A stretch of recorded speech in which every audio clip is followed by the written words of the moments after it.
Hey, salut à tous, bienvenue à Question Auto, j'espère que vous allez bien. On parle du comportement routier des spécifications de la nouvelle Honda Civic Hatchback. Motorisation, vous allez retrouver à l'intérieur 1.5 litres turbo. Tant mieux parce que ça donne un peu de pep. Une motorisation donc 4 cylindres en ligne, injection directe, 16 valves DOHC et on va retrouver un turbo TD03 à l'intérieur. Donc la wastegate doit être aussi interne et on va être capable de pousser jusqu'à 16.5 PSI à l'intérieur de cette mécanique-là qui est conçue bien entendu en aluminium. Révolution maximale 6500 tours minute et avant d'avoir besoin d'un tune-up, l'intervalle c'est 100 000 km, donc ça devrait être un bon gage au niveau de la fiabilité de la motorisation, mais c'est ce qu'on va découvrir avec le temps. Deux choix de transmission différentes, 6 vitesses manuelles ou encore CVT. Je le sais, CVT, vous ne tripez pas nécessairement là-dessus. La révolution moteur qu'on entend beaucoup, le fait de ne pas avoir le contrôle du véhicule. Cependant, c'est plus rapide qu'une manuelle sur la piste, c'est prouvé. Bien que le décollage qui n'est pas tout à fait des fois aussi canon, il faut attendre d'avoir la pression de turbo avant de sentir l'effet de coupe maximum, tandis qu'une manuelle, on peut lui donner un petit coup un peu plus dur en partant. La puissance va aussi varier dépendant de la transmission que vous choisissez. Si on regarde pour une version Civic de base, une Helix exactement comme on a ici, 175 chevaux à 5500 tours, 167 livres de couple entre 1800 et 5500 tours si vous avez choisi la 6 vitesses manuelle. La CVT, c'est 174 chevaux, mais à 6000 tours et 162 livres de couple. On en repère un peu entre 1700 et 5500 tours. Cependant, le véhicule est quand même assez vivant, même si ce n'est pas des chiffres qui dépassent le 200 HP. C'est assez surprenant présentement. Si vous choisissez la version Sport, cependant, là, 180 forces à 5500 tours et 177 livres de couple entre 1900 et 5000 tours minute pour une 6 vitesses manuelle. Pour la CVT, 180 à 6000 tours, 162 livres entre 1700 et 5500 tours minute. C'est assez évident, choisissez la manuelle si vous voulez un petit peu plus de puissance, mais vous allez voir, la CVT devrait quand même vous rattraper bientôt. Le comportement routier est bien en accélération. Certains n'aiment pas la CVT, mais encore une fois, je suis forcé d'avouer qu'elle fait un bon travail avec cette motorisation-là. C'est une des meilleures accélérations dans sa classe, puis on sent le couple qui va faire un petit peu travailler les roues cependant. À éviter, si jamais vous allez vers la berline, de choisir la CVT avec la motorisation 2 litres, est un petit peu plate et beaucoup mieux adaptée à la motorisation turbo qu'on a à l'intérieur du hatchback présentement. Au niveau du freinage, terminer les bonnes vieilles années où est-ce qu'on sollicitait le freinage puis que ça commençait à disparaître et à chauffer. Là, je vous dis tout de suite, avec ce système-là, vous allez voir qu'on a de la pédale en masse. Ça module bien, c'est ferme et on a un excellent feeling à partir de quand on va devoir en demander un petit peu plus ou encore réduire un petit peu notre freinage à l'entrée d'un virage. La direction, quant à elle, un peu moins de feedback que dans le passé. Elle est bonne, elle est naturelle, elle est mieux adaptée à l'autoroute cependant que la route sinueuse. Il faut dire quand même qu'on a une direction assistée électrique et rack et pignon. C'est quand même bien. Suspension, c'est une voiture qui aime s'amuser. Ça donne une bonne dose de liberté aussi quand vous voulez aborder des routes sinueuses ou encore pousser un petit peu plus la voiture que la normale en virage. Donc, à l'avant, c'est une bonne vieille jambe de force McPherson qu'on va retrouver. À l'arrière, suspension multibras.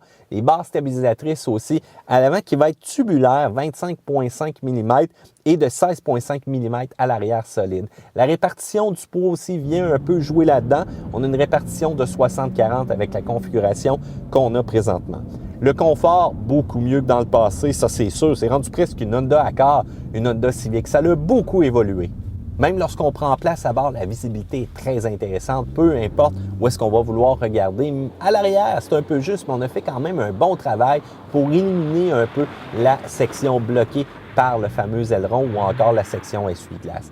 Il faut dire que c'est un véhicule aussi qui est très sécuritaire. La caméra latérale, malheureusement, on ne l'a pas ici sur ce véhicule-là. Cependant, c'est une option qui est super intéressante. C'est génial aussi quand on vient pour faire des déplacements de voie, de voir qu'est-ce qui se passe exactement à droite. Mais au moins, on a la caméra multi-angle de recul, parfait pour les stationnements qui seraient un petit peu plus serrés.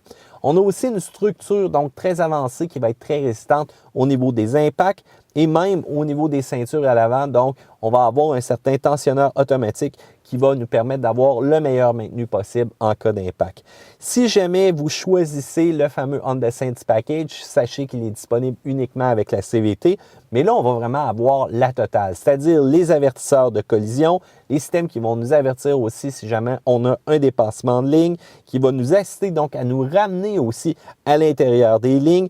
Dès qu'il va y avoir une prémonition de collision, si jamais le conducteur n'applique pas le maximum au niveau du freinage, eh bien le véhicule va ralentir le plus possible pour lui. Régulateur de vitesse adaptatif, ça c'est parfait aussi pour la grande route. Il y a un véhicule qui nous précède, eh bien celui-ci ralentit, accélère, eh bien inquiétez-vous pas, souciez-vous de rien, le véhicule va gérer le tout pour lui-même. On rajoute à ça les phares automatiques, donc pour les hautes ou encore les basses, les fameux phares de route ou les feux de croisement. Ça, c'est parfait quand vous faites de la campagne ou encore de la colline ou qu'il y a des véhicules qui apparaissent une fois de temps en temps devant vous. On n'a même pas besoin de se soucier du fameux bâton et voilà, le véhicule gère le tout par lui-même. Une chose à faire attention aussi, le fameux frein à main qu'on appelle le fameux frein électrique. Vous allez voir que si vous l'enclenchez, ce n'est pas les roues arrière qui vont être freinées, mais les roues avant. Ça permet quand même de garder le contrôle du véhicule et on utilise encore une fois la fonction ABS aussi dans les conditions les plus agressives, parfois hivernales, pour avoir la meilleure sécurité possible avec le véhicule. La consommation. Une Honda Civic, ça se veut être économique. Lorsque vous allez choisir la CVT, attendez-vous de faire 7,7 litres au 100 en ville, 6 litres sur l'autoroute.